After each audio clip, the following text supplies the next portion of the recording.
the random function. So you and me, together, have been doing a lot of stuff like this. Var x equals 50.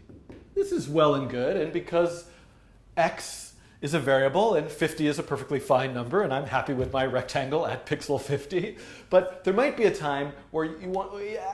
The whole point of doing this programming thing is to have systems of logic, rules to generate behaviors and graphics and designs. It's not really about like, let me pick my 5 favorite numbers and set those variables to those numbers. So there's a lot more to it, but a first step in that direction is we could at least say, here's the rule. Whenever my program runs, the circle will appear at a random x location.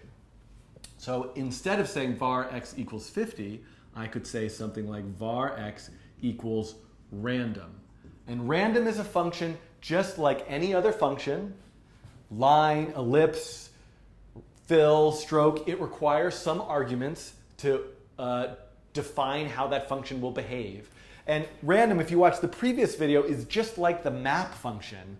And if you recall, or if you didn't watch it, the difference is when you say line, a line is drawn on the screen. The line function performs the task. When you say random, a task is performed picking a random number, but that function resolves to, it evaluates to that number, and you can take that number, what it resolves to, and assign it back to something, a variable value in this case. So if I say 0, 50, I'm kind of at the edge, there's a semicolon there, the parameters, the arguments that random takes are a minimum and a maximum. And random will give you a number in between 0 and 50.